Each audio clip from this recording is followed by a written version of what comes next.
Canada unveiled its long-awaited Indo-Pacific strategy this weekend. The new policy lays out how the country plans to balance dealing with what it sees as an increasingly disruptive China while deepening economic and security ties to the region. Defence Minister Anita Anand joins me now.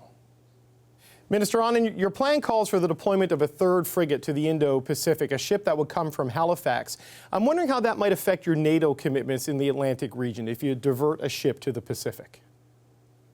We are going to remain active inland and at sea and in the air in regions where our presence is required, including in the Indo-Pacific and in Europe. That will require us to be nuanced in terms of where assets are deployed at any given time.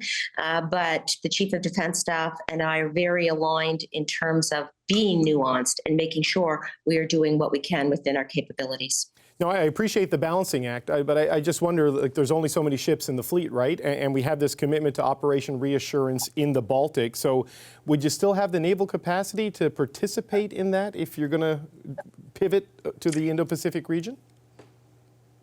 Operation Reassurance, David, is about our commitment to NATO's eastern flank writ large, and in particular enables us as a framework nation to lead the Enhanced Forward Presence Battle Group in Latvia, which we've been doing for 5 years and are seen amongst NATO allies as being a leader on NATO's eastern flank. And we will continue to be present there with Operation Reassurance. And as you know, we re-upped our commitment this year because of NATO's request for us to continue to be there. We are a valued presence across the board, especially on NATO's eastern flank. No, of course, I remember we were in Madrid when that happened, but I just wonder, does this mean the commitment would be more land-based and maybe some of the naval component might have to shift away to deal with this Indo-Pacific component? We're continually balancing our capabilities in various regions of the world. And in fact, yesterday, as we announced in the Indo-Pacific strategy, we will be deploying a third frigate in the Indo-Pacific region. It's the fastest growing region in the world. Canada is a Pacific nation, and we already participate with 2 frigates in Operation Projection and the sail through of the Taiwan Strait, and we will continue to do that with the third frigate, which we will deploy. Okay, so as part of the efforts too, on the eastern flank of NATO has been the training component with the Ukrainian military, and this plan calls for training partner forces in Southeast Asian countries such as Indonesia, Malaysia, the Philippines, Vietnam. Is that going to look like what we've seen in Ukraine? Is it a similar sort of plan there?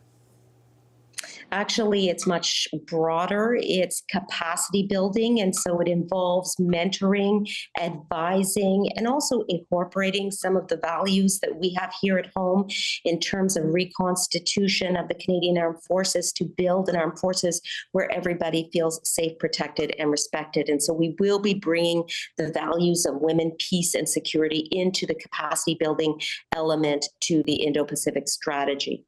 Okay, so broader training and an increased naval commitment to the region. You and I have spoken about the capacity challenges that the Canadian Armed Forces is facing. We've talked about that before. I wonder, how do these new commitments work with those existing issues? Like, do we have the crews to expand this Pacific deployment? Can you send training capacity to Southeast Asia and still meet the domestic training and cultural reform needs that you have here at home? How do you make it all work? It is a good question, and I will say that the Chief of Defence Staff and I are aligned in terms of, first of all, reconstituting the Canadian Armed Forces, the need to continue to grow this ever important institution in our country. And at the same time, we do need to respond to an evolving global strategic environment where we see increased activity in the Indo-Pacific, particularly by China with military exercises and intervention, especially in the area of Taiwan, where we see Russia, for example, illegally further invading Ukraine. So Canada has to be nuanced in terms of the deployment of our capabilities. And at the same time, we do need to grow the Canadian Armed Forces. It's a balancing act and one that we are prepared to do together. Right, and that balancing act, I guess, is what I'm getting to, because we've seen the strain of the forces responding to disasters and natural disasters and illness here at home, the NATO missions in Eastern Europe that you've talked about, and now the increased Pacific deployment. I just wonder, can you deliver on this strategy with the armed forces as it exists right now, or do you really need to boost the capacity to do it? We can, David, and in fact, in our consultations with Minister Joly and her team at Global Affairs, we were very careful to put forward the objectives that we can accomplish. And so the third frigate, for example, is something we can accomplish. You didn't mention joint exercises, which we will be undertaking with our allies in the region, as well as in the area of cyber, undertaking cyber operations and cyber capabilities will be enhanced. But once again, this is carefully analyzed within our capabilities so that we can execute and we can be successful. I will say, David, when I was at the Shangri-La Dialogue in Singapore in June, I heard from our allies across the Indo-Pacific region how much they want to see more of Canada.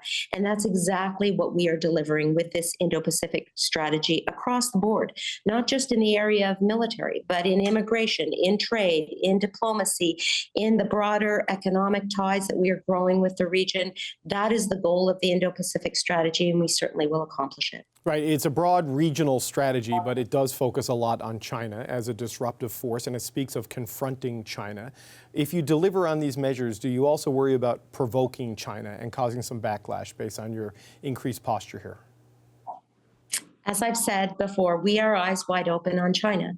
We need to challenge China in certain areas, and we also need to cooperate in certain areas, and that's exactly the nuanced strategy that we will continue to deploy. In the military area, we are cognizant that China has undertaken some exercises which are perilous for our RCAF pilots and crew.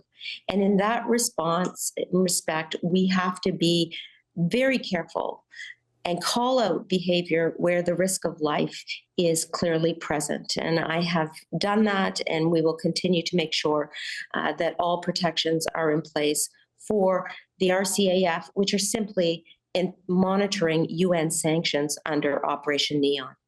Okay, Minister Anand, thank you so much for your time today. Thank you so much, David. Take care.